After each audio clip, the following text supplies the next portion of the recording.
Durante décadas, en un hogar marcado por la rutina, un anciano aparentemente vulnerable lo entregó todo a sus hijos ingratos.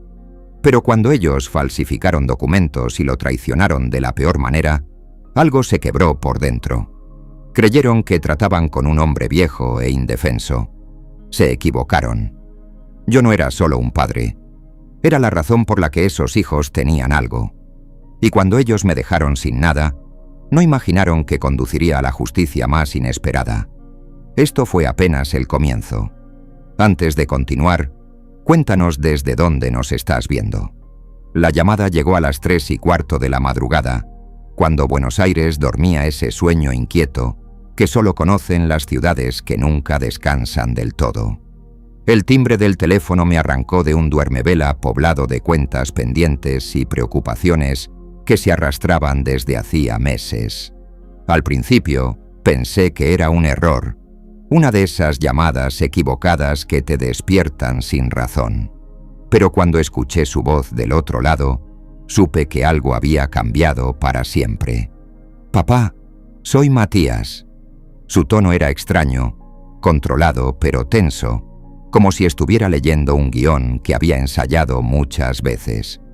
Me incorporé en la cama, prendí la lámpara de la mesa de luz y miré el reloj. No era normal que me llamara a esa hora. No era normal que me llamara, punto. En los últimos meses nuestras conversaciones se habían reducido a mensajes esporádicos, saludos de cumpleaños, algún encuentro forzado los domingos que terminaba con él mirando el celular y yo fingiendo que no me dolía su distancia. «¿Está todo bien, hijo? ¿Por qué me llamas a esta hora? ¿Tengo que decirte algo importante?» Hizo una pausa larga y pude escuchar ruido de fondo, como si estuviera en la calle. «Me voy a casar, papá. Vendí el apartamento y el auto. Nos vamos de la ciudad. Quería decírtelo antes de irme». Las palabras me golpearon como un balde de agua fría. ¿Casarse? ¿Vender el apartamento que tanto le había costado conseguir? ¿Irse de Buenos Aires? Todo sonaba precipitado, demasiado definitivo para un muchacho que siempre había sido indeciso hasta para elegir qué cenar. ¿Cómo que te vas a casar? ¿Con quién? ¿Por qué no me habías dicho nada? Con Sofía, papá. Ya te la presenté hace tiempo. Su voz sonaba impaciente, como si mis preguntas fueran un obstáculo que tenía que sortear rápidamente. Decidimos empezar de nuevo en otro lado. Buenos Aires ya no nos ofrece nada. Sofía. La recordaba vagamente. Una chica dulce, estudiante de psicología, que había venido a almorzar a casa un par de veces. Me había parecido una buena persona, pero su relación con Matías siempre me había dado la impresión de ser algo casual, sin la seriedad que requiere un matrimonio. «Pero hijo, esto es muy repentino. ¿No podemos hablar en persona? ¿Por qué tenés que irte así sin más?» «Ya está decidido, papá. Los papeles ya están hechos. Nos vamos mañana temprano». Algo en su tono me generó una alarma silenciosa. Conocía a mi hijo. Desde que nació, había estado con él en cada pesadilla nocturna, en cada rodilla raspada, en cada desilusión adolescente. Después de que murió su madre, cuando él tenía apenas 12 años, nos convertimos en una dupla inseparable. Yo trabajando dobles turnos para mantener la casa, él estudiando con una determinación que me llenaba de orgullo. Pero ahora, escuchándolo hablar con esa prisa nerviosa, sentía que me mentía. ¿Y el trabajo? ¿La carrera que estabas terminando? Eso ya no importa. Tengo otros planes. Matías, por favor, hablemos cara a cara. Esto es demasiado importante como para resolverlo por teléfono. Sos mi único hijo varón. Si te vas a casar, quiero estar presente. Quiero conocer mejor a Sofía. No hay tiempo, papá. Te mando la dirección por mensaje cuando estemos instalados. El silencio que siguió fue denso, cargado de todo lo que no nos decíamos. Yo quería gritarle que no fuera cobarde, que no me abandonara así, sin explicaciones.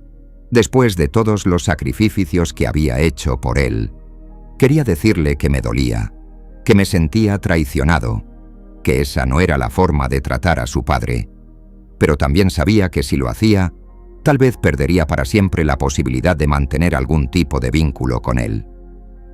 «¿Estás bien, hijo? Me preocupa que tomes decisiones tan importantes así, de repente». «Estoy bien, papá. Mejor que nunca. Solo quería que lo supieras». «¿Y Lucía? ¿Ya le dijiste a tu hermana?» «Ella ya lo sabe. Se lo dije ayer». Eso me dolió más que todo lo anterior. ¿Por qué a Lucía le había dicho primero? ¿Por qué yo era el último en enterarme de que mi hijo se iba para siempre de mi vida? Matías, escúchame. Sé que a veces no soy el mejor expresándome.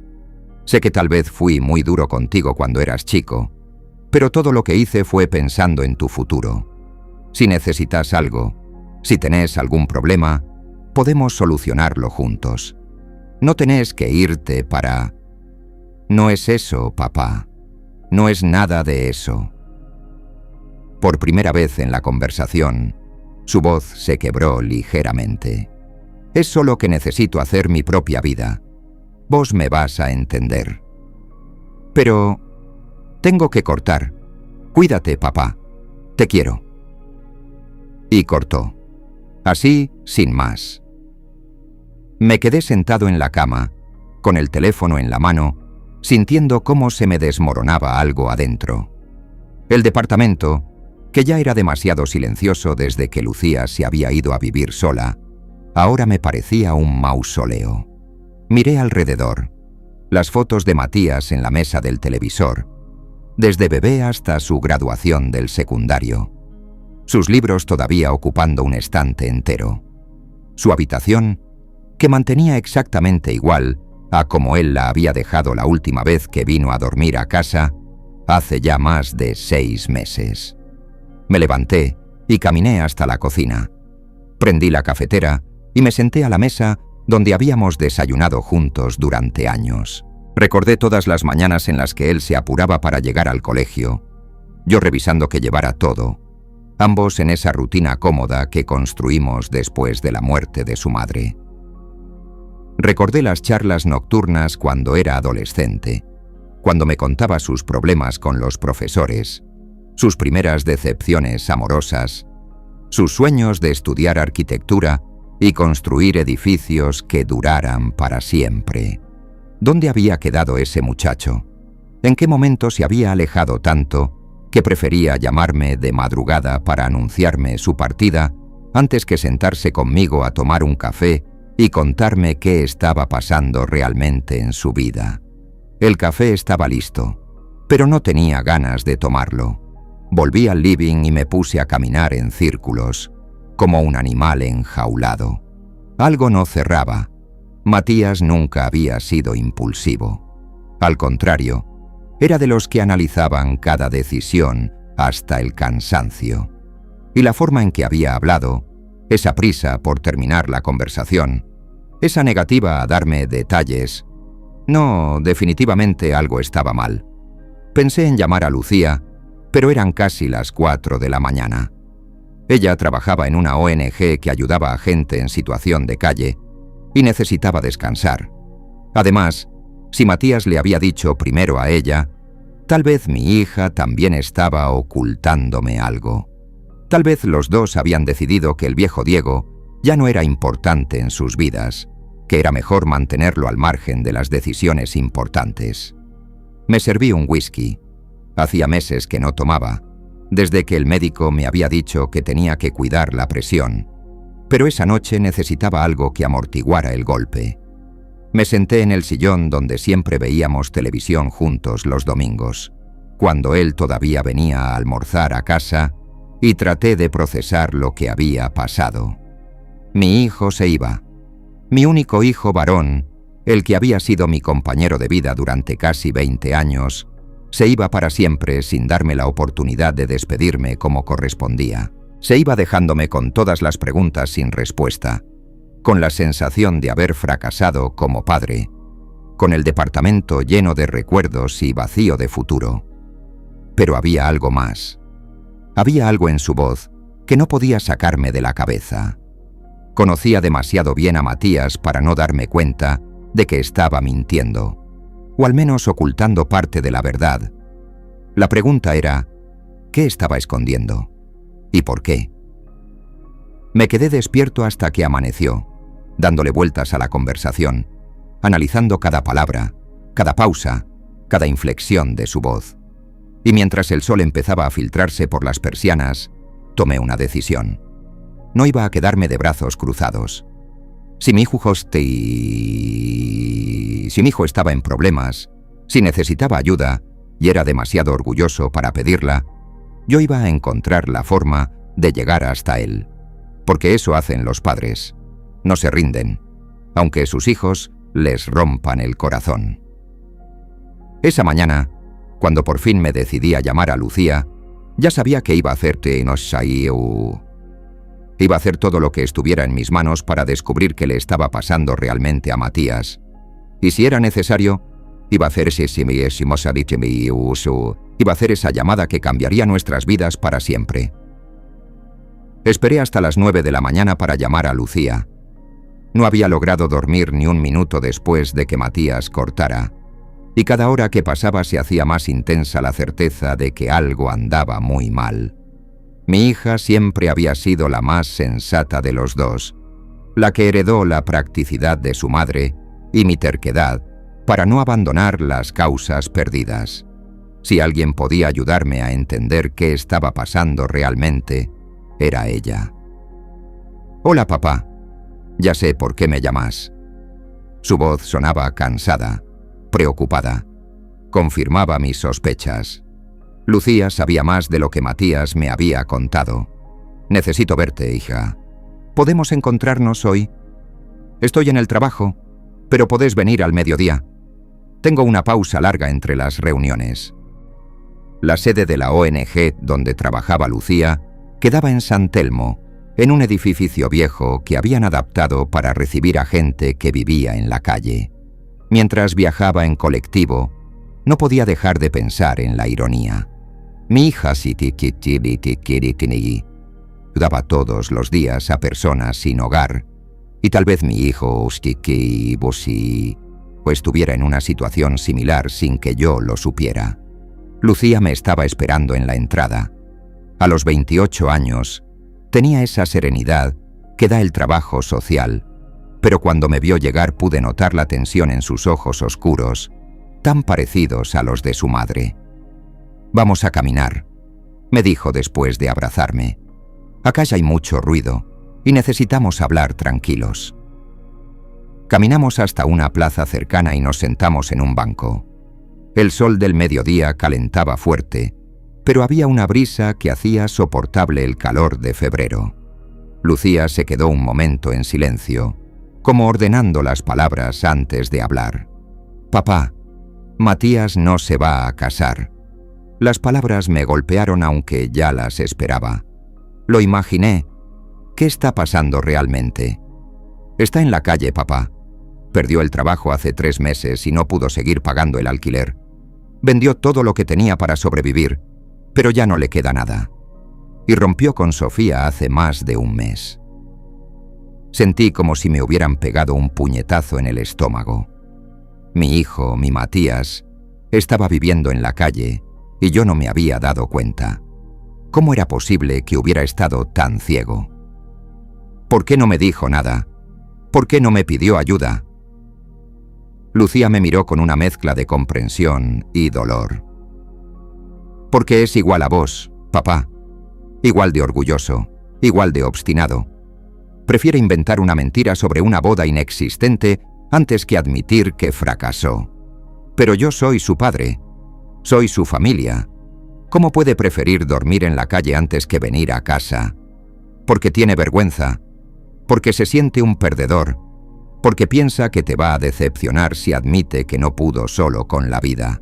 Me puse de pie y empecé a caminar en círculos alrededor del banco. La bronca me subía por la garganta como un ácido. Bronca contra Matías por no confiar en mí, contra mí mismo por no haberme dado cuenta, contra esta ciudad de mierda que expulsa a los jóvenes como si fueran desechos. ¿Dónde está ahora? ¿Sabes dónde puedo encontrarlo? No lo sé exactamente. La última vez que hablé con él fue hace una semana. Me dijo que estaba durmiendo en refugios nocturnos, a veces en casas de conocidos. Anda con Julián Bustos. ¿Te acordás de él? Eran compañeros de trabajo. Julián. Sí, me acordaba.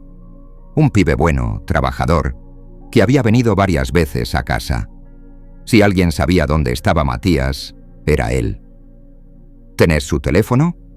Sí, pero papá, tenés que entender algo. Matías me hizo jurar que no te iba a decir nada. Me va a odiar cuando se entere de que te conté. Me senté otra vez al lado de ella y le tomé las manos. Estaban frías a pesar del calor. Lucía, yo fui un padre joven que tuvo que criar 2 hijos solo después de que murió tu madre. Cometí muchos errores. Fui duro cuando debería haber sido comprensivo. Fui distante cuando debería haber sido cariñoso. Pero nunca, ¿me escuchás? Nunca le cerré. Contar y preparar esta historia nos tomó mucho tiempo. Esperé hasta las 9 de la mañana para llamar a Lucía. No había logrado dormir ni un minuto después de que Matías cortara, y cada hora que pasaba se hacía más intensa la certeza de que algo andaba muy mal. Mi hija siempre había sido la más sensata de los dos, la que heredó la practicidad de su madre y mi terquedad para no abandonar las causas perdidas. Si alguien podía ayudarme a entender qué estaba pasando realmente, era ella. «Hola, papá. Ya sé por qué me llamas». Su voz sonaba cansada, preocupada. Confirmaba mis sospechas. Lucía sabía más de lo que Matías me había contado. «Necesito verte, hija. ¿Podemos encontrarnos hoy?» «Estoy en el trabajo, pero podés venir al mediodía. Tengo una pausa larga entre las reuniones». La sede de la ONG donde trabajaba Lucía quedaba en San Telmo, en un edificio viejo que habían adaptado para recibir a gente que vivía en la calle. Mientras viajaba en colectivo, no podía dejar de pensar en la ironía. Mi hija ayudaba todos los días a personas sin hogar, y tal vez mi hijo estuviera en una situación similar sin que yo lo supiera. Lucía me estaba esperando en la entrada. A los 28 años, tenía esa serenidad que da el trabajo social, pero cuando me vio llegar pude notar la tensión en sus ojos oscuros, tan parecidos a los de su madre. «Vamos a caminar», me dijo después de abrazarme. «Acá hay mucho ruido y necesitamos hablar tranquilos». Caminamos hasta una plaza cercana y nos sentamos en un banco. El sol del mediodía calentaba fuerte, pero había una brisa que hacía soportable el calor de febrero. Lucía se quedó un momento en silencio, como ordenando las palabras antes de hablar. «Papá Matías no se va a casar». Las palabras me golpearon aunque ya las esperaba. Lo imaginé. ¿Qué está pasando realmente? Está en la calle, papá. Perdió el trabajo hace 3 meses y no pudo seguir pagando el alquiler. Vendió todo lo que tenía para sobrevivir, pero ya no le queda nada. Y rompió con Sofía hace más de 1 mes.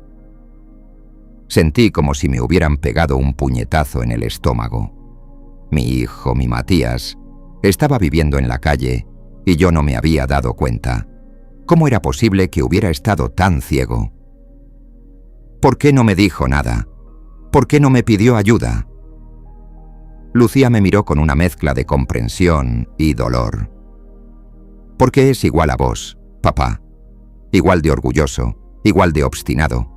Prefiere inventar una mentira sobre una boda inexistente antes que admitir que fracasó. Pero yo soy su padre.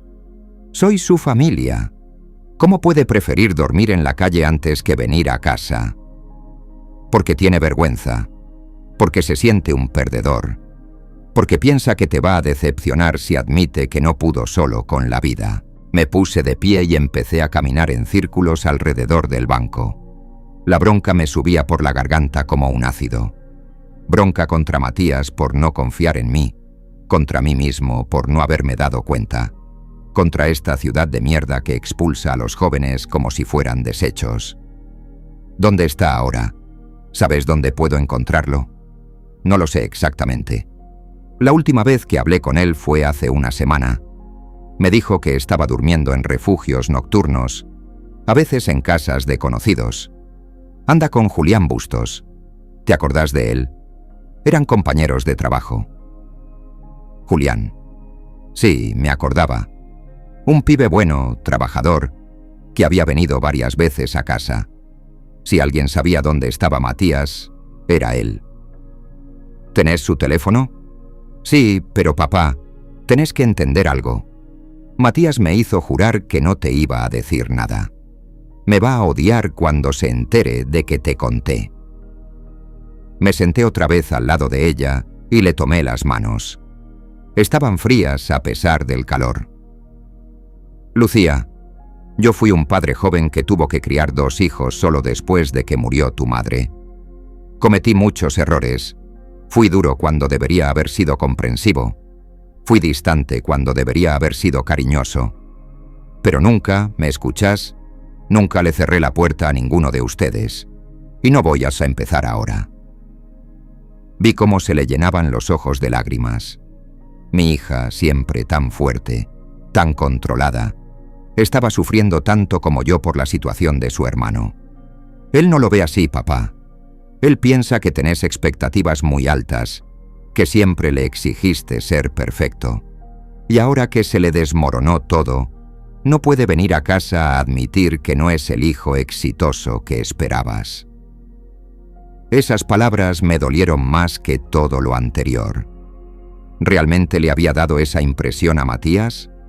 ¿Realmente lo había presionado tanto que prefería vivir en la calle antes que decepcionarme? ¿Qué puedo hacer? Decime qué puedo hacer para ayudarlo. Lucía se secó los ojos con el dorso de la mano. Primero tenemos que encontrarlo, y después, cuando lo veamos, vas a tener que tragarte el orgullo y decirle que lo único que te importa es que esté bien.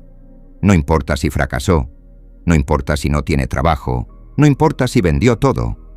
Lo único que importa es que vuelva a casa. Pero eso ya lo sabe.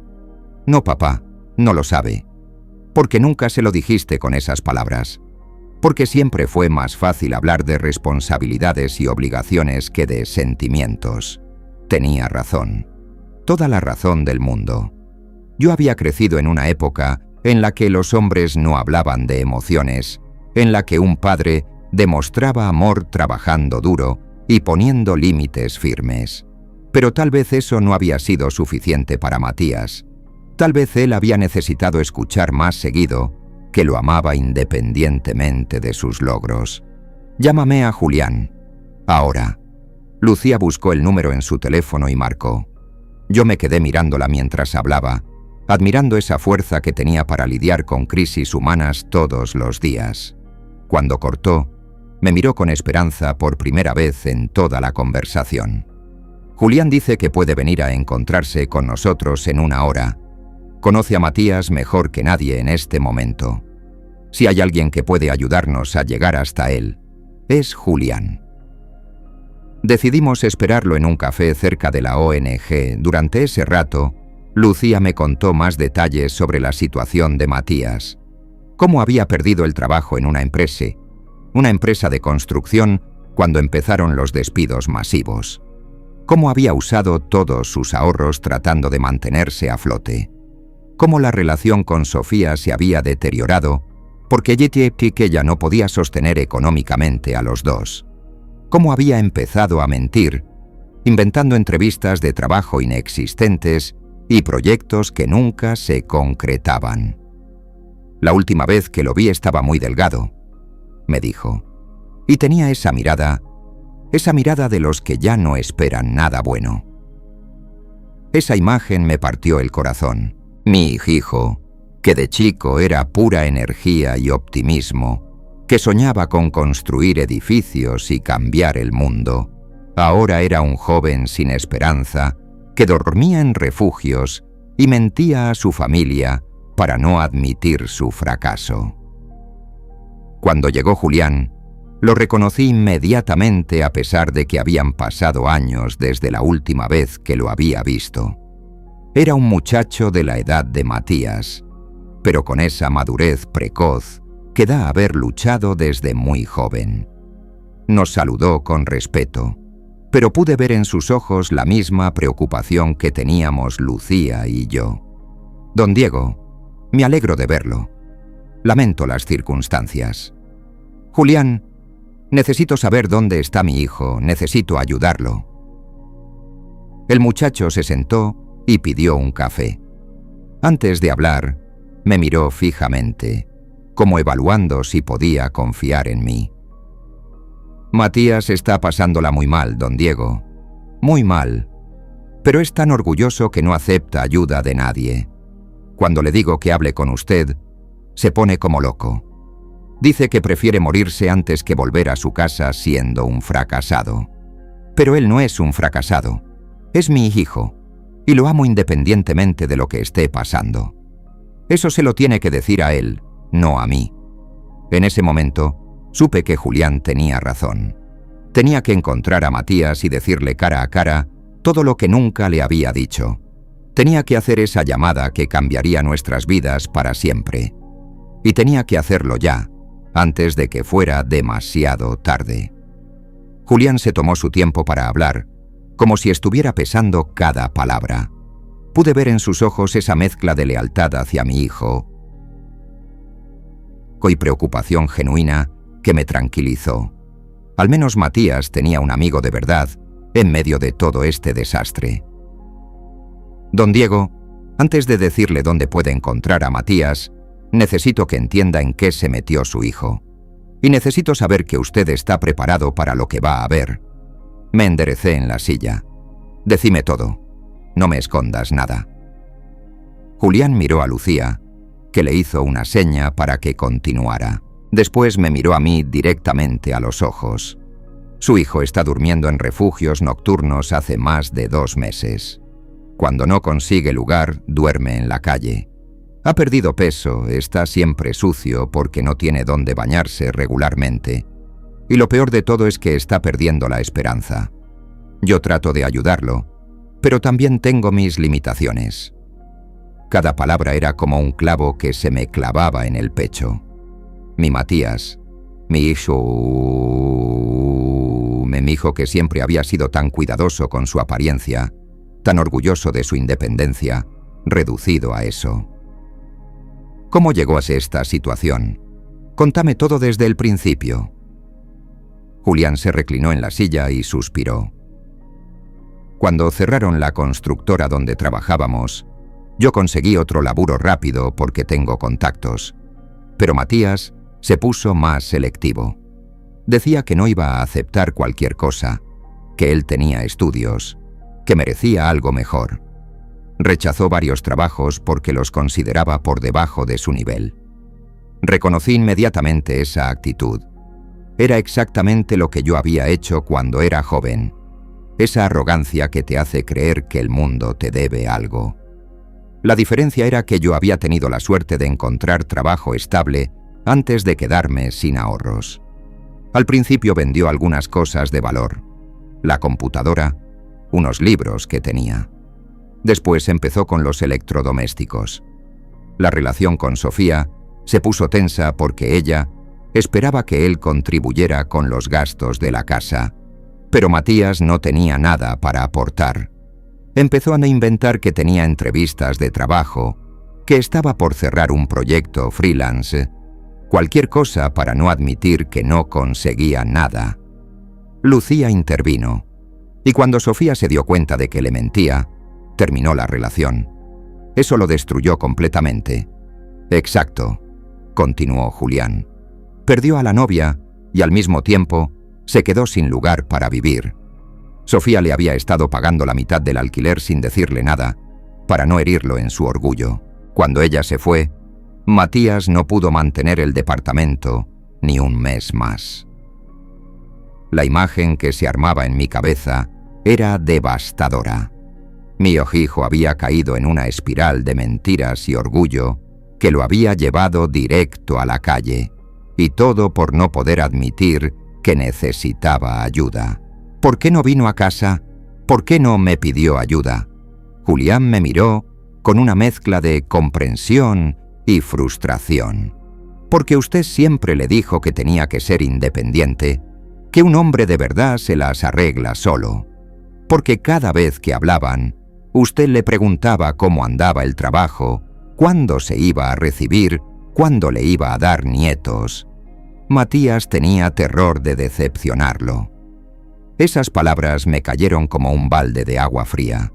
Realmente había sido tan exigente, tan inflexible. Recordé nuestras últimas conversaciones y me di cuenta de que Julián tenía razón. Siempre hablábamos de logros, de planes, de metas. Nunca de sentimientos, nunca de miedos, nunca de fracasos. ¿Dónde está ahora? ¿Cómo puedo encontrarlo? Esa es la parte difícil. Matías no quiere que nadie de su familia lo vea en esta situación. Se cambió el número de teléfono. Evita los lugares donde podría encontrarse con conocidos. La única razón por la que me mantuve en contacto con él es porque lo busqué activamente. Pero vos sabés dónde está. Julián dudó un momento. Sé dónde suele dormir. Hay un refugio nocturno en Barracas que conoce bien. Y a veces lo veo por la tarde en una plaza cerca del 11, donde se junta con otra gente que está en su misma situación. La idea de mi hijo,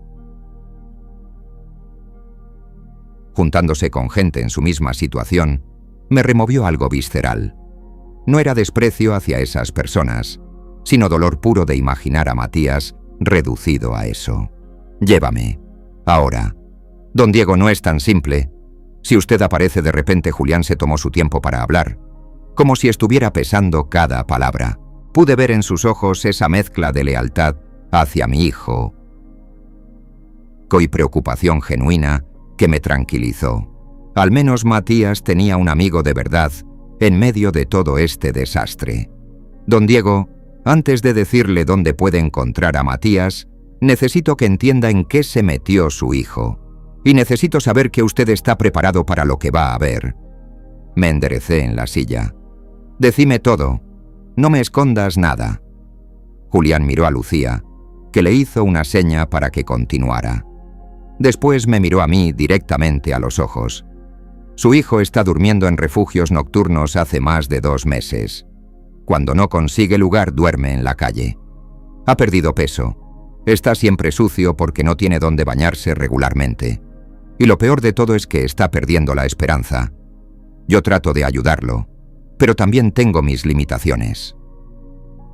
Cada palabra era como un clavo que se me clavaba en el pecho. Mi Matías, mi hijo que siempre había sido tan cuidadoso con su apariencia, tan orgulloso de su independencia, reducido a eso. ¿Cómo llegó a esta situación? Contame todo desde el principio. Julián se reclinó en la silla y suspiró. Cuando cerraron la constructora donde trabajábamos, yo conseguí otro laburo rápido porque tengo contactos, pero Matías se puso más selectivo. Decía que no iba a aceptar cualquier cosa, que él tenía estudios, que merecía algo mejor. Rechazó varios trabajos porque los consideraba por debajo de su nivel. Reconocí inmediatamente esa actitud. Era exactamente lo que yo había hecho cuando era joven. Esa arrogancia que te hace creer que el mundo te debe algo. La diferencia era que yo había tenido la suerte de encontrar trabajo estable antes de quedarme sin ahorros. Al principio vendió algunas cosas de valor, la computadora, unos libros que tenía. Después empezó con los electrodomésticos. La relación con Sofía se puso tensa porque ella esperaba que él contribuyera con los gastos de la casa, pero Matías no tenía nada para aportar. Empezó a inventar que tenía entrevistas de trabajo, que estaba por cerrar un proyecto freelance. Cualquier cosa para no admitir que no conseguía nada. Lucía intervino, y cuando Sofía se dio cuenta de que le mentía, terminó la relación. Eso lo destruyó completamente. Exacto, continuó Julián. Perdió a la novia y al mismo tiempo se quedó sin lugar para vivir. Sofía le había estado pagando la mitad del alquiler sin decirle nada, para no herirlo en su orgullo. Cuando ella se fue, Matías no pudo mantener el departamento ni un mes más. La imagen que se armaba en mi cabeza era devastadora. Mi hijo había caído en una espiral de mentiras y orgullo que lo había llevado directo a la calle. Y todo por no poder admitir que necesitaba ayuda. ¿Por qué no vino a casa? ¿Por qué no me pidió ayuda?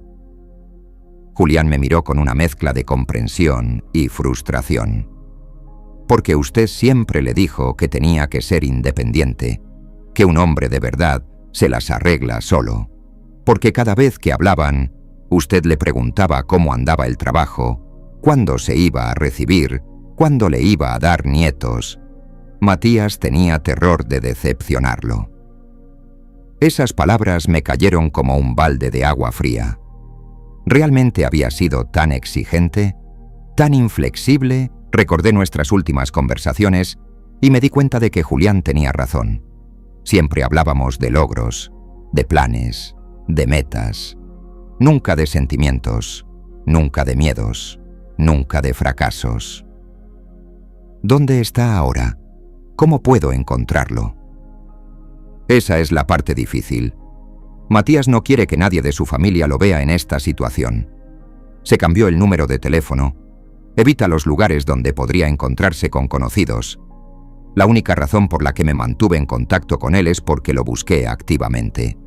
Pero vos sabés dónde está. Julián dudó un momento. Sé dónde suele dormir. Hay un refugio nocturno en Barracas que conoce bien, y a veces lo veo por la tarde en una plaza cerca del 11, donde se junta con otra gente que está en su misma situación. La idea de mi hijo, juntándose con gente en su misma situación, me removió algo visceral. No era desprecio hacia esas personas, sino dolor puro de imaginar a Matías reducido a eso. Llévame, ahora. Don Diego no es tan simple. Si usted aparece de repente, él se va a escapar. Ya lo hizo otras veces cuando vio a gente conocida. Tiene que ser algo planeado. Lucía se inclinó hacia adelante. ¿Qué sugerís? Yo puedo hablar con él primero. Decirle que ustedes saben la verdad, que no vienen a juzgarlo sino a ayudarlo. Pero va a tomar tiempo convencerlo. Y va a ser duro para él aceptar que se le terminó la mentira. Me quedé pensando un momento. Cada minuto que pasaba mi hijo Sausigo estaba sufriendo en la calle, durmiendo en refugios, sintiéndose abandonado por el mundo. No podía esperar más. ¿Cuánto tiempo necesitas? Dame hasta mañana. Lo voy a buscar esta tarde. Voy a hablar con él. Si acepta verlos, arreglamos un encuentro en algún lugar neutro. Un café, una plaza, algún lugar donde se sienta seguro. Lucía tomó mi mano por encima de la mesa. Papá, creo que Julián tiene razón. Si lo presionamos demasiado rápido lo podemos perder definitivamente. La palabra definitivamente me heló la sangre. ¿Era posible que perdiera a mi hijo para siempre? ¿Que su orgullo y mi torpeza emocional terminaran destruyendo para siempre nuestra relación? Está bien. Pero quiero que sepas, Julián, que yo no vengo a retarlo ni a reprocharle nada. Vengo a decirle que lo amo, que la puerta de casa siempre estuvo abierta para él y que me importa un carajo si fracasó o tuvo éxito. Lo único que me importa es que esté bien. Julián sonrió por primera vez desde que había llegado. Eso es exactamente lo que él necesita escuchar. Pero tiene que escucharlo de usted, no de mí. Me contó entonces sobre las redes que existían en la ciudad para gente en situación de calle, organizaciones como donde trabajaba Lucía, comedores comunitarios, refugios nocturnos, programas de reinserción laboral. Era todo un mundo que yo no conocía, una Buenos Aires paralela donde la gente luchaba todos los días por sobrevivir con dignidad. El problema no es solo económico, me explicó, es psicológico. Cuando estás en la calle, perdés la autoestima, perdés la esperanza. Empezás a creer que no servís para nada, que sos un desecho humano. Matías está en esa etapa. Ya no busca trabajo con la misma energía de antes. Está resignado. Pero eso se puede revertir, ¿no? Sí, se puede. Pero necesita apoyo. Necesita sentir que su familia no lo abandonó, que tiene un lugar a donde volver, y necesita trabajo, aunque sea algo temporal, algo que le devuelva la dignidad.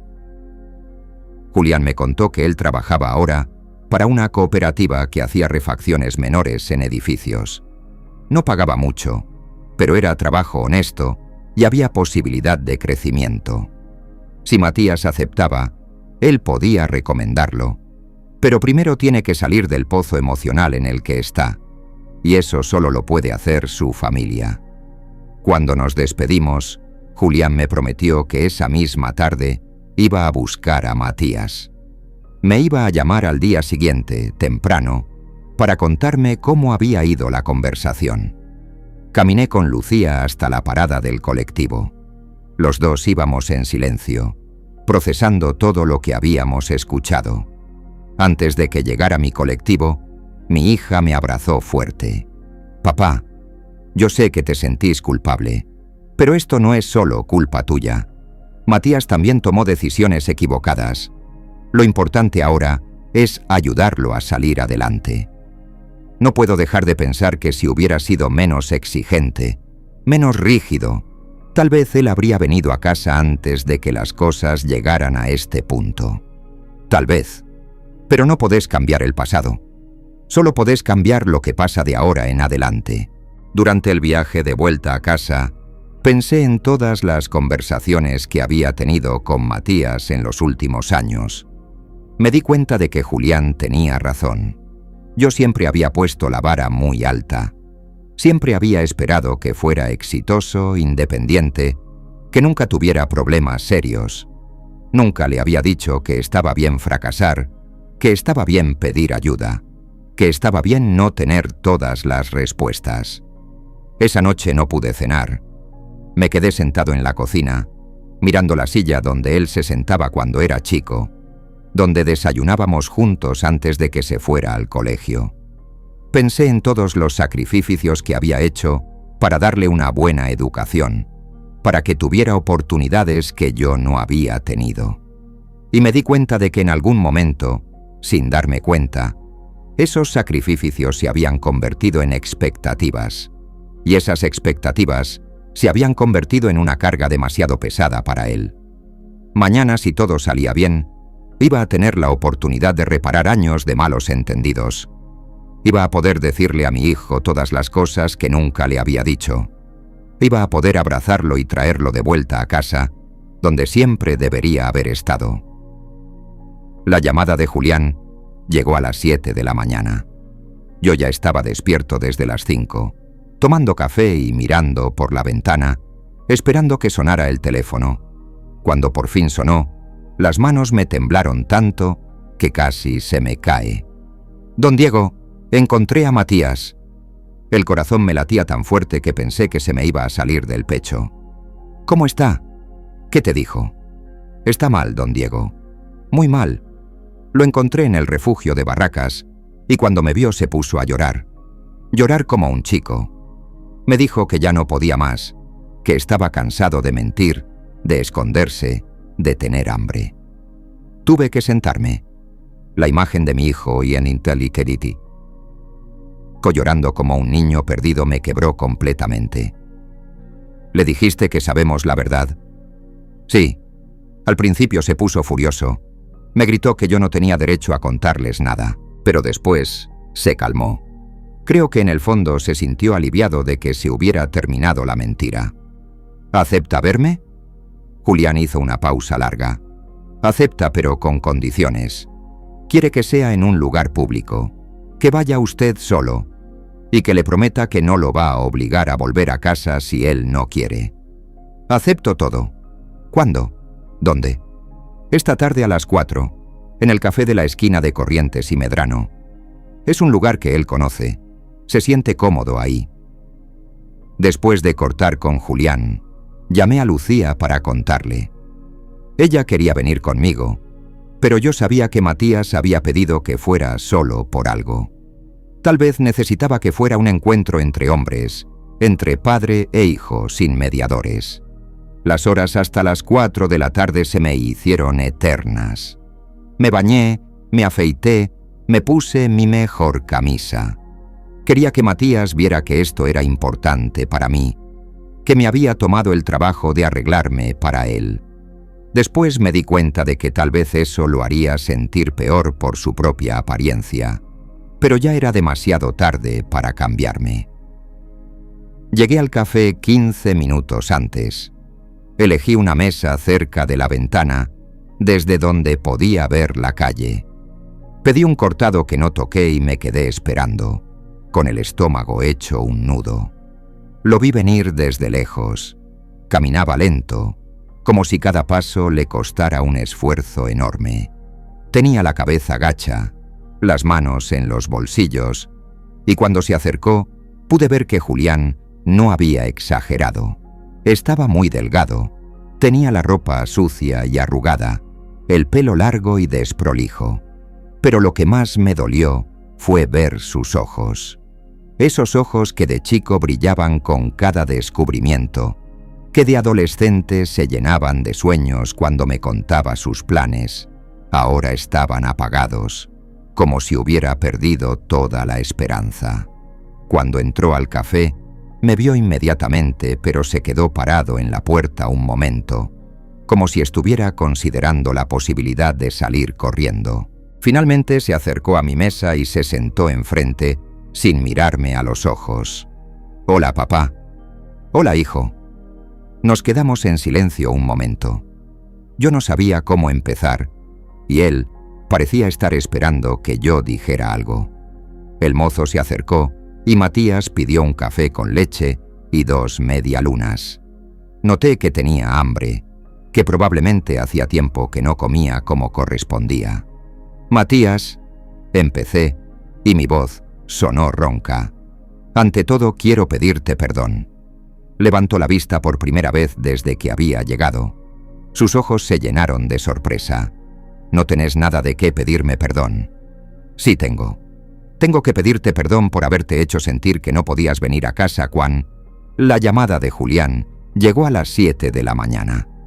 Yo ya estaba despierto desde las 5, tomando café y mirando por la ventana, esperando que sonara el teléfono.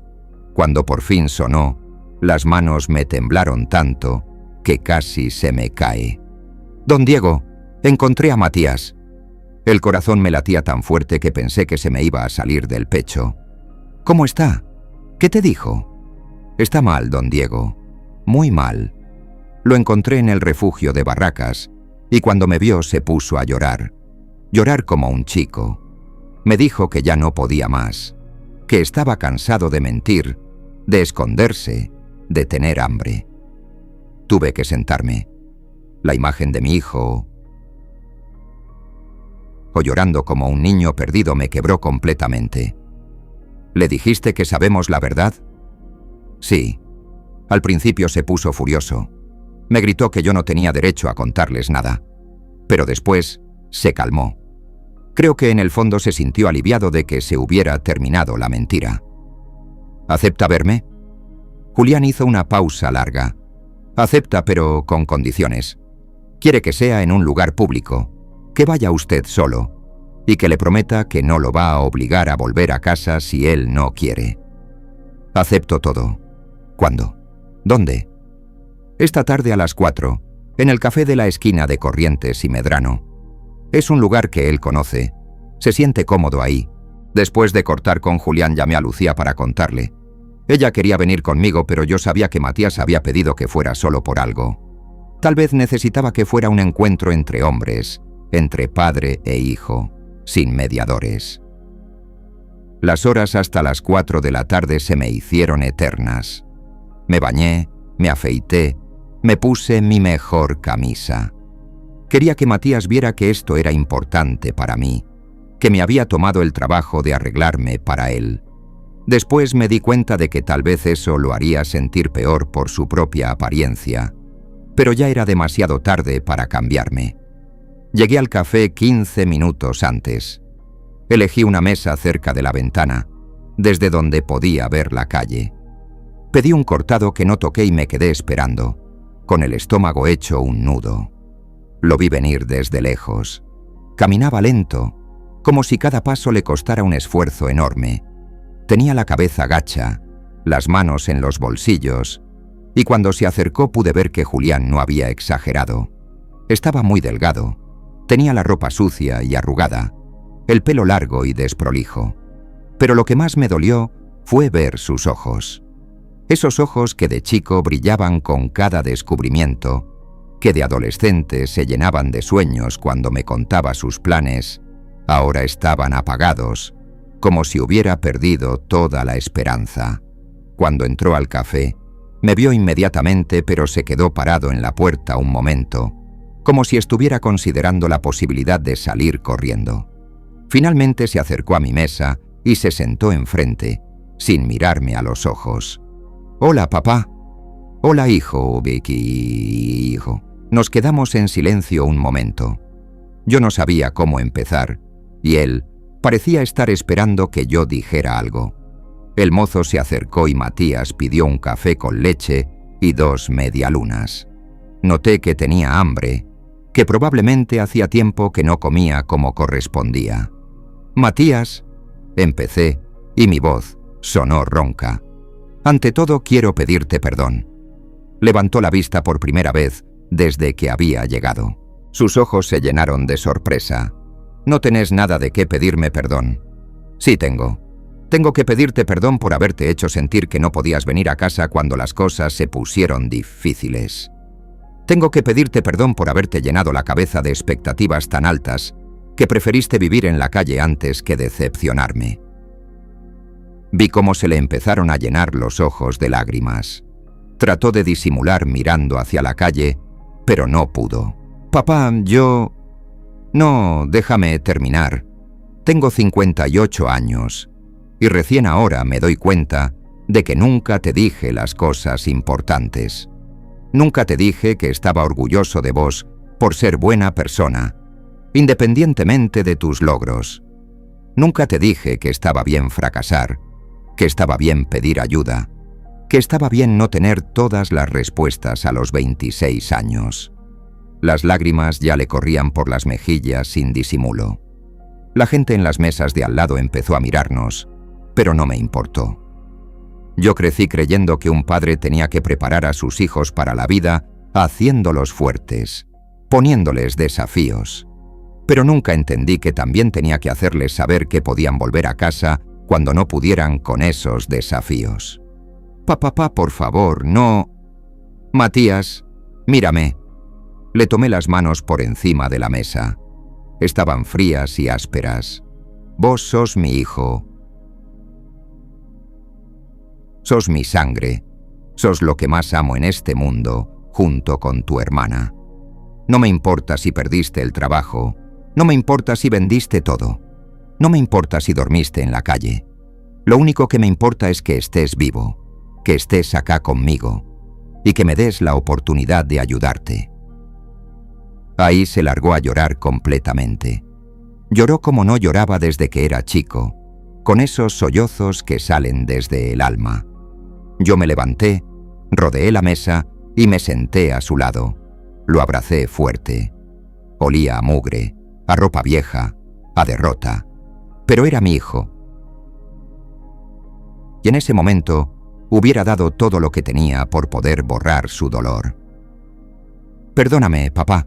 Perdóname por ser tan cobarde, por mentirte, por hacerte pasar por esto. No tenés nada que perdonar. Nada. Lo único que tenés que hacer es dejar que te ayude». Nos quedamos así un rato largo, abrazados en ese café, sin importarnos las miradas de los otros clientes. Cuando se calmó un poco, volvimos a sentarnos cada uno en su lugar. «Contame qué pasó. Contame todo, desde el principio». Y me contó. Me contó sobre los meses buscando trabajo después de que cerrara la constructora, sobre las entrevistas que no llegaban a ningún lado, los currículums que mandaba al vacío, la desesperación de ver cómo se le acababan los ahorros. Me contó sobre las mentiras que les decía a Sofía y a él mismo, sobre la vergüenza de no poder aportar económicamente a la relación. Me contó sobre la noche que ella lo dejó, cuando él ya no pudo seguir fingiendo que tenía todo bajo control. Esa noche me quedé solo en el departamento, sin plata para el alquiler, sin trabajo, sin novia, y lo único que podía pensar era en cómo ibas a reaccionar cuando te enteraras de que tu hijo era un fracasado. Vos no sos un fracasado, Matías. Sos un pibe que pasó por una mala racha en el peor momento económico que vio este país en años. La mitad de los jóvenes de tu edad están en la misma situación. Pero yo no soy la mitad de los jóvenes. Yo soy tu hijo, y vos siempre esperaste que fuera especial. Esa frase me dolió más que todo lo anterior, porque entendí que tenía razón. Yo había puesto sobre sus hombros la carga de ser especial, de justificar todos mis sacrificios siendo exitoso. Matías, escúchame bien. Lo único especial que necesitas ser es mi hijo, o nada más. No tenés que justificar nada. No tenés que demostrar nada. Solo tenés que ser vos. Me contó entonces sobre las primeras noches durmiendo en refugios, sobre el miedo y la vergüenza de estar rodeado de gente que había llegado ahí por distintos caminos pero con la misma desesperanza. Me contó sobre los días buscando trabajo sucio para conseguir algo de plata, sobre las veces que no había conseguido lugar en ningún refugio y había tenido que dormir en plazas. Lo peor no era el frío o la incomodidad. Lo peor era sentir que había desaparecido, que era invisible. La gente te mira y después aparta la vista rápido, como si fueras un fantasma. ¿Por qué no me llamaste? ¿Por qué preferiste pasar por todo eso antes que pedirme ayuda? Porque tenía miedo de la desilusión en tu cara. Porque tenía miedo de que me dijeras que era lo que me merecía por no haber sabido aprovechar las oportunidades que me diste. Nunca te habría dicho eso. Lo sé ahora, pero en ese momento no podía pensarlo. Estaba tan hundido en mi propia vergüenza que no podía ver más allá. Cuando terminó de contar su historia, los dos nos quedamos en silencio. Afuera ya se había oscurecido, y el café se había llenado de gente que volvía del trabajo. Gente normal, con vidas normales, problemas normales. Me costaba creer que mi hijo hubiera estado viviendo en una realidad paralela tan brutal. ¿Y ahora qué querés hacer?, le pregunté. No sé, papá. Ya no sé nada. Me siento como si hubiera perdido la capacidad de tomar decisiones. ¿Querés venir a casa? Me miró a los ojos por primera vez en toda la conversación. ¿Me dejarías? Matías, esa es tu casa. Siempre fue tu casa y siempre va a ser tu casa. Tu cuarto está exactamente igual que como lo dejaste. Vi cómo algo se encendía en sus ojos. No era esperanza todavía, pero tal vez era el principio de la esperanza. Pero tengo que avisarte una cosa, siguió. No te voy a presionar para nada. No te voy a preguntar todos los días cuándo vas a conseguir trabajo. No te voy a poner plazos. No te voy a hacer sentir culpable por estar ahí. Solo te voy a dar tiempo para que te recuperes, para que vuelvas a ser vos. ¿Y si no lo logro? ¿Y si no consigo volver a ser la persona que era antes? Entonces vas a ser una persona nueva, no importa. Lo que importa es que lo hagas en casa, con tu familia, sabiendo que te amamos sin condiciones. Matías se quedó pensando un momento largo. Después asintió lentamente. Está bien, papá. Quiero ir a casa. El camino de vuelta a casa fue silencioso, pero era un silencio diferente al de los últimos meses. No era el silencio incómodo de la distancia, sino el silencio de dos personas que habían dicho lo importante y ahora necesitaban procesar lo que venía después. Matías iba sentado a mi lado en el colectivo, mirando por la ventanilla, y cada tanto yo lo miraba de reojo, todavía sin poder creer que finalmente estuviera volviendo a casa. Cuando llegamos al departamento, se quedó parado en la puerta un momento, como si necesitara armar coraje antes de entrar. Yo abrí y lo dejé pasar primero. Caminó lento por el living, tocando los muebles como si fueran objetos de un museo, reconociendo un espacio que había sido suyo, pero que ahora le resultaba extraño. «Todo está igual», murmuró. «Te dije que tu cuarto estaba como lo dejaste». Fui hasta su habitación y abrí la puerta.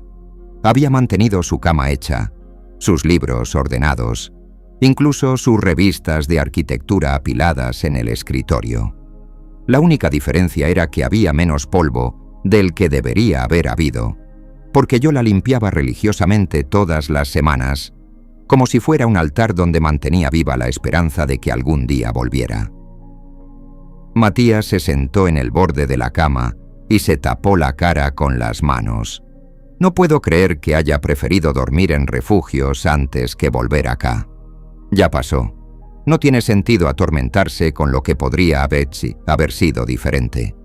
Esa primera noche fue extraña para los dos. Yo no sabía si actuar normal, como si nada hubiera pasado, o tratarlo como a un convaleciente que necesitaba cuidados especiales. Matías tampoco sabía bien cómo comportarse en una casa después de meses de vivir en la calle. Se disculpaba por todo, por usar el baño, por abrir la heladera, por prender la televisión. «Matías, esta es tu casa. No tenés que pedir permiso para nada». «Es que me cuesta acostumbrarme. Hace tanto tiempo que no tengo intimidad, que no puedo relajarme». Le preparé un baño caliente y cuando salió, con ropa limpia que habíamos recuperado de su placard, ya parecía más él. Habían vuelto algunos rasgos de su cara que yo había olvidado, ocultos hasta entonces por la barba descuidada y la mugre. Cenamos juntos por primera vez en meses. Yo había cocinado milanesas con puré, su comida favorita de la infancia. Al principio comía despacio, casi con desconfianza, pero después se sirvió 2 veces más. Me di cuenta de que hacía mucho tiempo que no comía una comida completa. «Papá, llamé a Lucía para avisarle que estoy acá». ¿Cómo reaccionó? Lloró por teléfono. Dijo que mañana viene a almorzar. La idea de tener a mis 2 hijos en casa al mismo tiempo me llenó de una felicidad que hacía meses no sentía. Pero también me generó ansiedad. ¿Y si esto era solo temporal? ¿Y si Matías se arrepentía y se iba otra vez? Como si me hubiera leído el pensamiento, me miró desde el otro lado de la mesa. «Papá». Yo sé, el camino de vuelta a casa fue silencioso, pero era un silencio diferente al de los últimos meses. No era el silencio incómodo de la distancia, sino el silencio de 2 personas que habían dicho lo importante y ahora necesitaban procesar lo que venía después. Matías iba sentado a mi lado en el colectivo, mirando por la ventanilla, y cada tanto yo lo miraba de reojo, todavía sin poder creer que finalmente estuviera volviendo a casa. Cuando llegamos al departamento, se quedó parado en la puerta un momento, como si necesitara armar coraje antes de entrar. Yo abrí y lo dejé pasar primero. Caminó lento por el living, tocando los muebles como si fueran objetos de un museo, reconociendo un espacio que había sido suyo, pero que ahora le resultaba extraño. «Todo está igual», murmuró. «Te dije que tu cuarto estaba como lo dejaste». Fui hasta su habitación y abrí la puerta. Había mantenido su cama hecha, sus libros ordenados, incluso sus revistas de arquitectura apiladas en el escritorio. La única diferencia era que había menos polvo del que debería haber habido, porque yo la limpiaba religiosamente todas las semanas, como si fuera un altar donde mantenía viva la esperanza de que algún día volviera. Matías se sentó en el borde de la cama y se tapó la cara con las manos. «No puedo creer que haya preferido dormir en refugios antes que volver acá. Ya pasó. No tiene sentido atormentarse con lo que podría haber sido diferente». Esa primera noche fue extraña para los dos. Yo no sabía si actuar normal, como si nada hubiera pasado, o tratarlo como a un convaleciente que necesitaba cuidados especiales. Matías tampoco sabía bien cómo comportarse en una casa después de meses de vivir en la calle. Se disculpaba por todo, por usar el baño, por abrir la heladera, por prender la televisión. Matías, esta es tu casa. No tenés que pedir permiso para nada. Es que me cuesta acostumbrarme. Hace tanto tiempo que no tengo intimidad, que no puedo relajarme. Le preparé un baño caliente y cuando salió, con ropa limpia que habíamos recuperado de su placard, ya parecía más él. Habían vuelto algunos rasgos de su cara que yo había olvidado, ocultos hasta entonces por la barba descuidada y la mugre. Cenamos juntos por primera vez en meses. Yo había cocinado milanesas con puré, su comida favorita de la infancia. Al principio comía despacio, casi con desconfianza, pero después se sirvió 2 veces más. Me di cuenta de que hacía mucho tiempo que no comía una comida completa. «Papá Jim, llamé a Lucía para avisarle que estoy acá». ¿Cómo reaccionó? Lloró por teléfono. Dijo que mañana viene a almorzar. La idea de tener a mis 2 hijos en casa al mismo tiempo me llenó de una felicidad que hacía meses no sentía. Pero también me generó ansiedad. ¿Y si esto era solo temporal? ¿Y si Matías se arrepentía y se iba otra vez?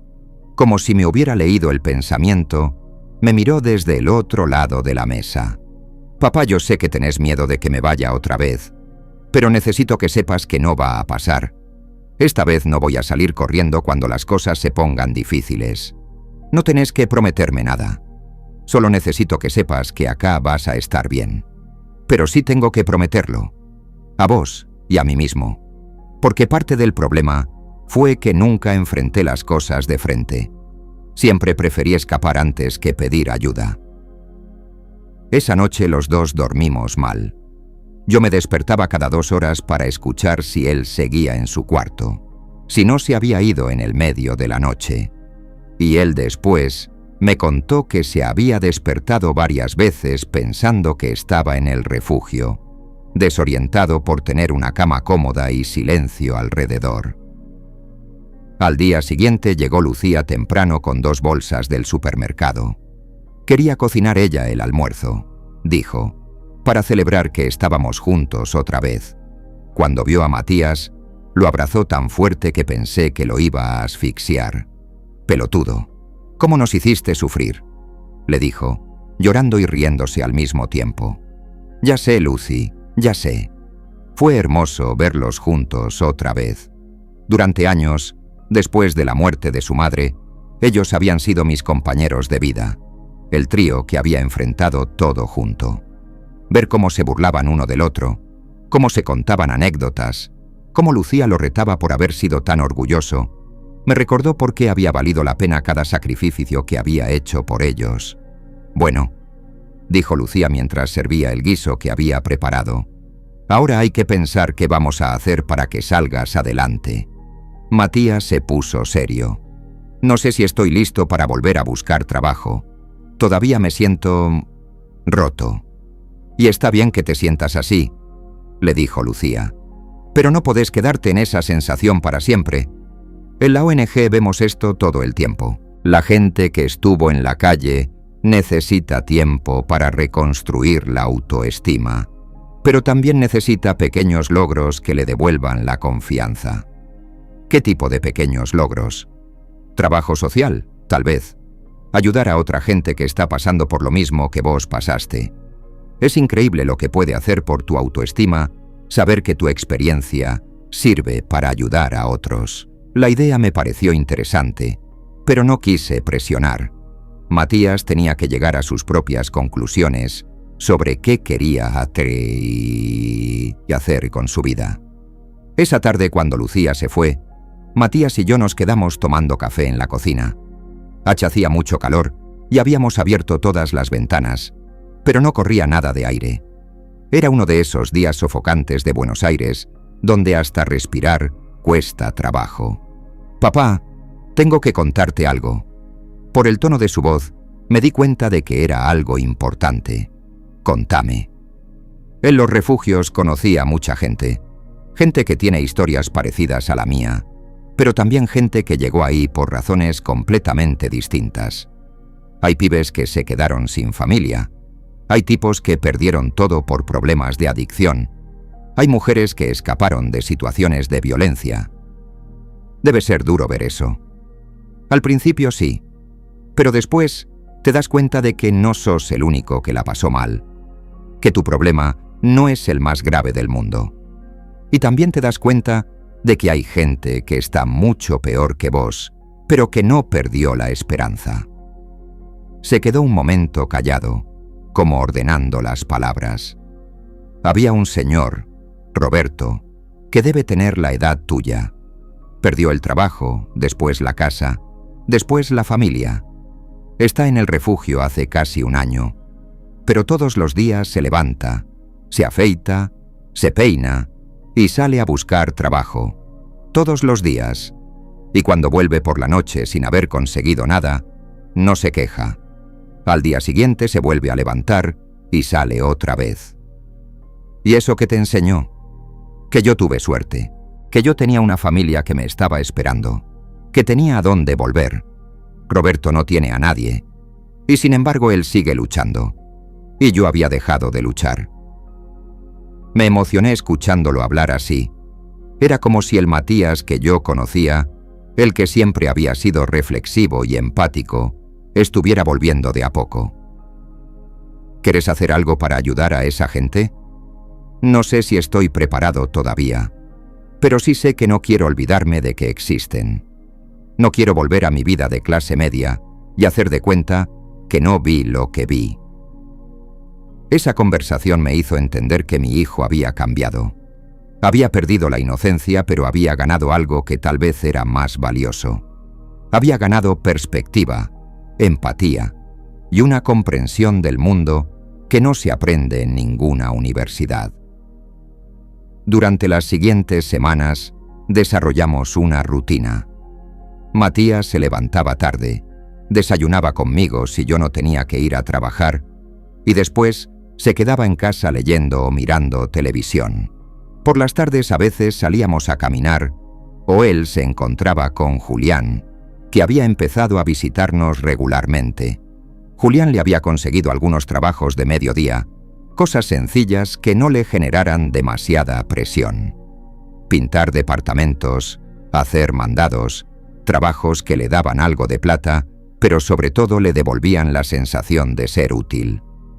«No es mucho», me dijo una noche después de su primer día de trabajo en semanas, «pero se siente bien cobrar por algo que hiciste». Los comienzos siempre son así. Lo importante es empezar. Pero yo veía que todavía había momentos en los que se hundía. Días en los que se levantaba con la cara gris, en los que no quería hablar, en los que se quedaba encerrado en su cuarto, como si el mundo exterior fuera demasiado amenazante.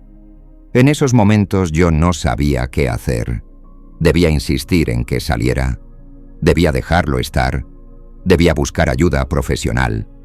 Fue Lucía la que me sugirió que tal vez Matías necesitaba hablar con un psicólogo. Papá, lo que él vivió es traumático. No se recupera solo con tiempo y paciencia.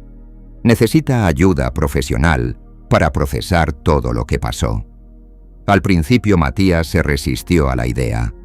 «No estoy loco», decía. «Solo necesito tiempo. No es cuestión de estar loco o no», le explicaba yo. «Es cuestión de tener herramientas para salir adelante más rápido». Finalmente aceptó, más para tranquilizarnos a nosotros que por convicción propia. Pero después de las primeras sesiones, empecé a notar cambios. Pequeños cambios, pero cambios al fin. Empezó a hablar más sobre lo que había vivido, a procesar su culpa y su vergüenza de manera menos destructiva. Y lentamente, muy lentamente, empecé a ver aparecer destellos del hijo que había criado. Su sentido del humor, su capacidad para sorprenderse con cosas simples, su forma de analizar las situaciones con inteligencia y sensibilidad. Una noche mientras cenábamos, Me dijo: «Papá, creo que estoy listo para empezar a pensar en el futuro otra vez». «¿Qué tipo de futuro?» «No sé todavía, pero un futuro donde yo sea útil, donde lo que me pasó sirva para algo bueno». En ese momento, supe que mi hijo Miki iba a estar bien. Tal vez no de la manera que yo había imaginado cuando era chico, tal vez no siguiendo el camino que yo había planeado para él, pero iba a estar bien a su manera, con su propia definición de éxito, con su propia forma de encontrar sentido en la vida. Y eso era lo único que realmente importaba. 6 meses después de aquella conversación en el café, estaba parado en la cocina preparando el almuerzo dominical que se había convertido en una tradición sagrada en nuestra casa. Matías llegaba puntual a las 12:30, Lucía a la 1, y a veces se sumaba Julián con alguna novia nueva que siempre parecía intimidada por el interrogatorio cariñoso de mis hijos. Escuché la llave en la puerta y la voz de Matías gritando: «¡Llegué!», como hacía cuando era adolescente. Esa costumbre había vuelto de a poco, junto con muchas otras cosas que creí perdidas para siempre. «¿Cómo te fue en el taller?», le pregunté cuando entró a la cocina. Hacía 3 meses que trabajaba en un programa de la municipalidad, dando charlas a jóvenes en situación de vulnerabilidad. Al principio había sido algo esporádico, pero ahora coordinaba un grupo estable de pibes que, como él, habían perdido el rumbo y necesitaban que alguien les mostrara que se podía salir adelante. «Bien, tengo novedades». Se sentó en la mesa y robó un pedacito de carne del guiso que estaba preparando. «¿Te acordás de Martín, el pibe de 17 que te conté que estaba durmiendo en la estación? El que no quería saber nada con volver a la casa de la madre. Ese. Bueno, ayer se animó a llamarla. Hablamos durante 1 hora antes de que se decidiera, pero finalmente lo hizo. Se van a encontrar mañana». Vi el brillo en sus ojos cuando me contaba esto, y me acordé de cuando era chico y venían a contarme que había ayudado a algún compañero con los deberes o que había defendido a alguien de un matón en el colegio. Era la misma luz, la misma satisfacción genuina por haber ayudado a otro. «Me parece que encontraste tu vocación», le dije. «Puede ser. Al principio pensé que era solo una forma de devolver lo que había recibido, pero me doy cuenta de que me gusta. Me gusta escuchar a la gente. Me gusta ayudarlos a ver que las cosas se pueden cambiar». Llegó Lucía cargada con bolsas y con esa energía que traía siempre que tenía buenas noticias para contar. «¿Se enteraron de que van a abrir un centro de reinserción laboral nuevo en Barracas?», anunció mientras se sacaba el tapado. «No contá», dijo Matías interesado. «Es un proyecto conjunto entre varias ONGs y el gobierno de la ciudad. Van a necesitar coordinadores, psicólogos, trabajadores sociales, gente que entienda realmente lo que es estar sin trabajo y sin casa». Matías la miró con interés. «¿Estás pensando lo que creo que estás pensando? Estoy pensando que tenés el perfil perfecto, tenés experiencia propia, tenés capacitación ahora con el programa municipal y, sobre todo, tenés esa cosa que no se apere per 6 meses después de aquella conversación en el café. Estaba parado en la cocina preparando el almuerzo dominical que se había convertido en una tradición sagrada en nuestra casa. Matías llegaba puntual a las 12:30, Lucía a la 1, y a veces se sumaba Julián con alguna novia nueva que siempre parecía intimidada por el interrogatorio cariñoso de mis hijos. Escuché la llave en la puerta y la voz de Matías gritando: «¡Llegué!», como hacía cuando era adolescente. Esa costumbre había vuelto de a poco, junto con muchas otras cosas que creí perdidas para siempre. «¿Cómo te fue en el taller?», le pregunté cuando entró a la cocina. Hacía 3 meses que trabajaba en un programa de la municipalidad, dando charlas a jóvenes en situación de vulnerabilidad. Al principio había sido algo esporádico, pero ahora coordinaba un grupo estable de pibes que, como él, habían perdido el rumbo y necesitaban que alguien les mostrara que se podía salir adelante. «Bien, tengo novedades». Se sentó en la mesa y robó un pedacito de carne del guiso que estaba preparando. «¿Te acordás de Martín, el pibe de 17 que te conté que estaba durmiendo en la estación? El que no quería saber nada con volver a la casa de la madre. Ese. Bueno, ayer se animó a llamarla. Hablamos durante 1 hora antes de que se decidiera, pero finalmente lo hizo. Se van a encontrar mañana». Vi el brillo en sus ojos cuando me contaba esto, y me acordé de cuando era chico y venían a contarme que había ayudado a algún compañero con los deberes o que había defendido a alguien de un matón en el colegio. Era la misma luz, la misma satisfacción genuina por haber ayudado a otro. «Me parece que encontraste tu vocación», le dije. «Puede ser. Al principio pensé que era solo una forma de devolver lo que había recibido, pero me doy cuenta de que me gusta. Me gusta escuchar a la gente. Me gusta ayudarlos a ver que las cosas se pueden cambiar». Llegó Lucía cargada con bolsas y con esa energía que traía siempre, que tenía buenas noticias para contar. «¿Se enteraron de que van a abrir un centro de reinserción laboral nuevo en Barracas?», anunció mientras se sacaba el tapado. «No, contá», dijo Matías interesado. «Es un proyecto conjunto entre varias ONGs y el gobierno de la ciudad. Van a necesitar coordinadores, psicólogos, trabajadores sociales, gente que entienda realmente lo que es estar sin trabajo y sin casa». Matías la miró con interés. «¿Estás pensando lo que creo que estás pensando? Estoy pensando que tenés el perfil perfecto. Tenés experiencia propia. Tenés capacitación ahora con el programa municipal. Y sobre todo, tenés esa cosa que no se aprende en ninguna facultad. Sabés exactamente cómo se siente alguien cuando toca fondo». Vi cómo Matías se quedaba pensativo. Durante estos meses había recuperado la confianza de a poco, pero todavía había momentos en los que dudaba de sí mismo, en los que parecía sorprenderle que alguien confiara en él para algo importante. «No sé si estoy preparado para algo tan grande», murmuró. «Hijo», le dije, «hace 6 meses no te creías capaz de salir de tu cuarto.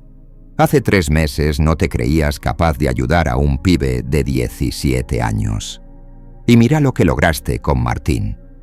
Lucía se sentó al lado de él. «Además, no tenés que decidir ahora. Podés presentarte, hacer la entrevista, ver qué onda. Si no te gusta o no te sale, no pasa nada. ¿Y si fracaso otra vez?». Esa pregunta me partió el corazón, porque me di cuenta de que todavía cargaba con el miedo al fracaso que lo había paralizado la primera vez. «Matías, escúchame bien. Vos ya fracasaste. Ya viviste lo peor que te podía pasar. Y sobreviviste. Y no solo eso. Saliste fortalecido. Ahora ya no tenés que tenerle miedo al fracaso, porque ya sabés que podés superarlo». Se quedó callado un momento largo, procesando lo que le había dicho. «Además», agregué, «esta vez no vas a estar solo. Esta vez tenés una familia que te apoya, tenés una red, tenés un lugar a donde volver si las cosas se complican». «Es verdad», dijo Lucía. «Ya no sos el pibe orgulloso que prefería morirse antes que pedir ayuda. Aprendiste a apoyarte en la gente que te quiere». Durante el almuerzo, Matías me contó más detalles sobre su trabajo con los pibes del programa. Me habló de Martín, pero también de Carla, una chica de 20 años que había dejado el colegio para trabajar y mantener a sus hermanos menores cuando su madre se enfermó. De Javier, un pibe de 23 que había salido de un hogar de menores sin ninguna contención y que ahora estaba tratando de terminar el secundario mientras trabajaba en una fábrica. «Lo que más me llama la atención», me dijo, «es que todos tienen historias distintas, pero todos sienten lo mismo, que son invisibles, que a nadie le importan, que están solos en el mundo». «¿Y vos qué les decís?». «Les cuento mi historia. Les digo que yo también me sentí invisible, que también pensé que estaba solo. Y después les demuestro que no es verdad. Yo estoy ahí, escuchándolos, viéndolos, creyendo en ellos. Me emocionó escucharlo hablar así. Mi hijo había encontrado una forma de transformar su dolor en algo útil, su experiencia en una herramienta para ayudar a otros. No era el camino que yo había imaginado para él cuando era chico, pero era un camino hermoso y necesario.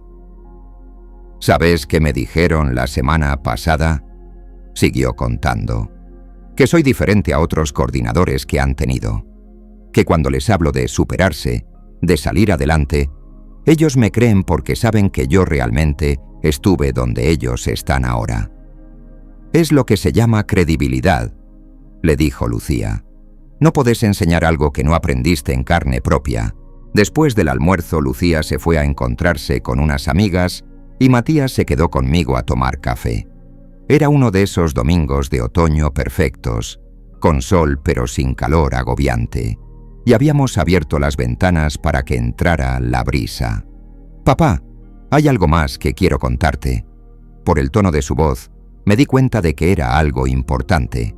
En estos meses había aprendido a leer sus estados de ánimo, a distinguir cuándo estaba bien de cuándo estaba pasando un mal momento. «Contame». «Estoy pensando en mudarme».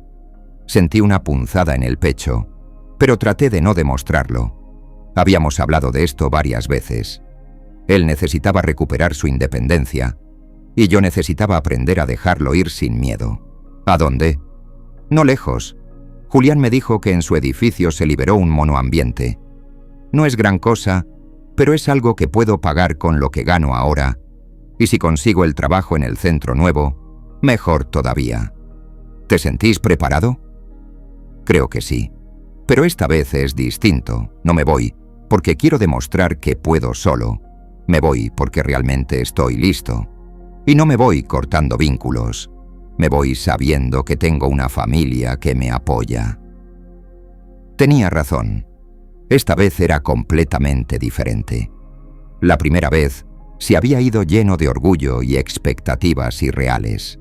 Ahora se iba con humildad, con experiencia y sobre todo, con la certeza de que podía contar conmigo. ¿Cuándo te mudarías? El mes que viene, si todo sale bien con el tema del trabajo. ¿Y qué necesitas de mí? Tu bendición. Y que sepas que voy a seguir viniendo todos los domingos a almorzar, aunque tenga 90 años.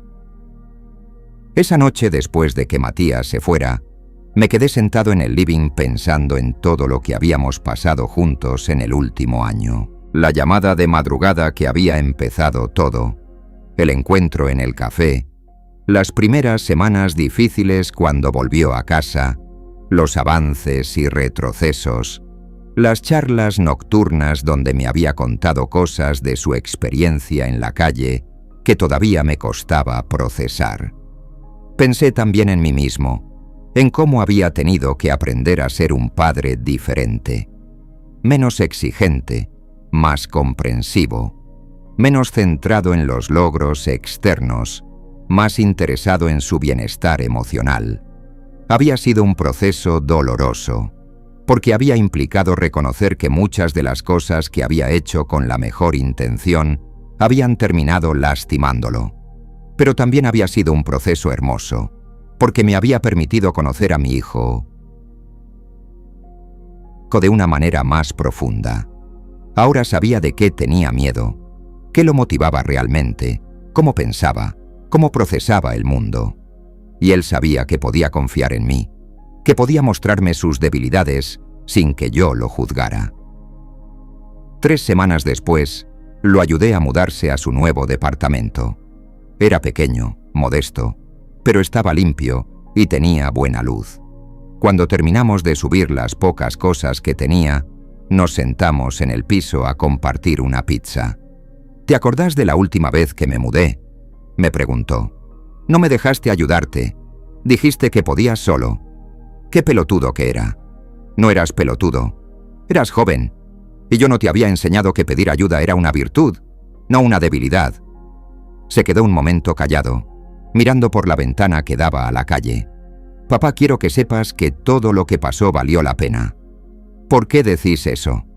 «Porque me enseñó quién soy realmente. Me enseñó que puedo caerme y levantarme. Me enseñó que tengo una familia que me ama. Y me enseñó que mi vida tiene sentido cuando ayudo a otras personas». En ese momento, supe que había recuperado a mi hijo completamente. No al hijo que había perdido, sino a uno nuevo, más sabio, más fuerte, más compasivo. Un hijo que había pasado por el fuego y había salido del otro lado con el corazón intacto y la capacidad de amor multiplicada. Esa noche, cuando volví a casa, el departamento se sintió vacío otra vez. Pero era un vacío diferente al de meses atrás. No era el vacío de la pérdida, sino el vacío del nido que se había cumplido su función. Mis hijos ya no me necesitaban para sobrevivir, pero me elegían para acompañarlos. Y esa, me di cuenta, era la diferencia entre ser un buen proveedor y ser un buen padre. Al día siguiente Matías me llamó temprano. Había conseguido el trabajo en el centro de reinserción. Su nueva vida estaba empezando, y yo tenía el privilegio de ser testigo de su comienzo. A continuación, tenemos dos historias increíbles.